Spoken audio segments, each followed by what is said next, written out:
Assalamualaikum warahmatullahi wabarakatuh. Nama saya Umaira Aisyah. Saya di sini akan menjelaskan perbandingan terkait dua jurnal dengan materi konsumsi dalam Islam.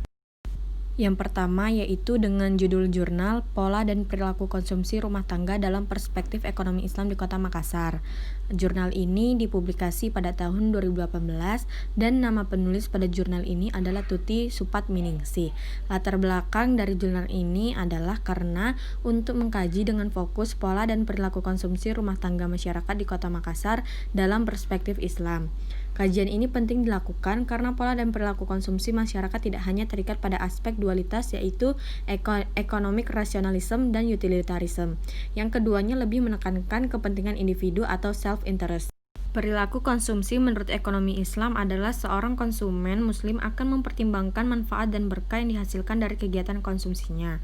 Mengingat nilai-nilai dalam Islam merupakan faktor internal dalam rumah tangga seorang muslim, maka harus dipahami bahwa seluruh proses aktivitas ekonomi di dalamnya harus dilandasi legalitas halal dan haram, mulai dari produktivitas atau kerja, hak kepemilikan, konsumsi atau pembelanjaan, dan lain-lainnya. Terdapat 3 norma dasar yang menjadi bahan landasan dalam perilaku konsumsi seorang muslim, yaitu yang pertama, membelanjakan harta dalam kebaikan dan menjauhi sifat kikir, yang kedua, tidak melakukan kemubaziran, dan yang ketiga adalah kesederhanaan. Perilaku konsumsi rumah tangga keluarga di Kota Makassar ditinjau dari teori konsumsi adalah yang pertama, pembelian barang pangan maupun non-pangan dilakukan sesuai dengan konsep kebutuhan.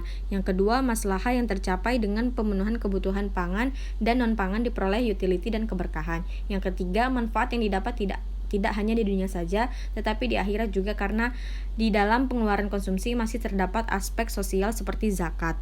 Hasil akhir dari penelitian ini menunjukkan bahwa jenis konsumsi rumah tangga di Kota Makassar didominasi oleh pengeluaran untuk non-food, pendidikan, pendapatan, jumlah anggota keluarga, tabungan, kredit, dan status pekerjaan kepala rumah tangga yang memiliki pengaruh signifikan terhadap pengeluaran konsumsi rumah tangga.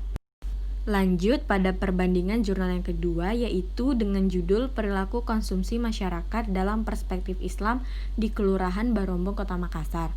Jurnal ini dipublikasi pada tahun 2018. Nama penulis dari jurnal ini adalah Aulia Rahman dan Muhammad Fitrah. Latar belakang dari jurnal ini adalah untuk mengetahui dan menganalisis bagaimana pandangan Islam terhadap perilaku konsumsi masyarakat di Kelurahan Barombong, Kota Makassar. Metode pada penelitian kali ini menggunakan metode kualitatif, di mana penelitian ini menggunakan pendekatan studi etnografis dan normatif. Prinsip konsumsi dalam Islam ada 3, yaitu prinsip ketauhidan, khilafah, dan keadilan, di mana agar tidak hidup bermewah-mewahan dengan membayar zakat dan menjauhi sifat israf dan tabzir.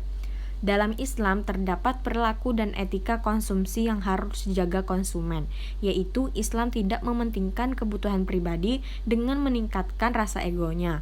Etika konsumsi dalam Islam tidak mengenal istilah israf, yaitu pemborosan, dan juga tabzir, yaitu menghambur-hamburkan.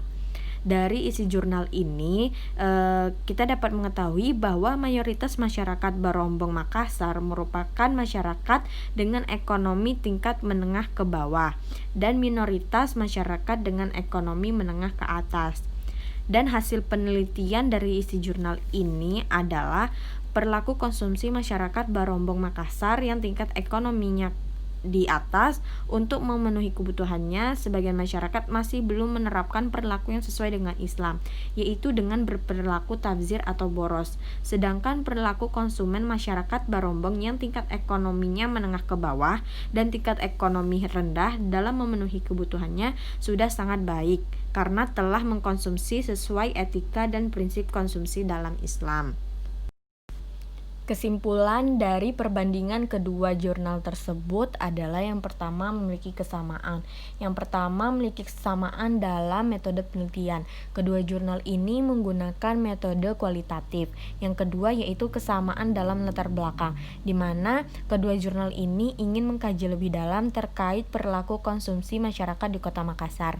Dan perbandingan lain dalam kedua jurnal ini adalah pada jurnal pertama dengan judul Pola dan Perilaku Konsumsi Rumah Tangga dalam Perspektif Ekonomi Islam di Kota Makassar, menunjukkan bahwa perilaku masyarakat Makassar dalam konsumsi rumah tangganya telah sesuai dengan konsep konsumsi dalam Islam dan menunjukkan faktor-faktor yang mempengaruhi pengeluaran konsumsi rumah tangga. Akan tetapi pada jurnal yang kedua, perilaku konsumsi masyarakat belum sesuai dengan konsep konsumsi dalam Islam karena masih banyak yang menerapkan tafsir atau sifat pemborosan. Sekian dari saya. Terima kasih. Wassalamualaikum warahmatullahi wabarakatuh.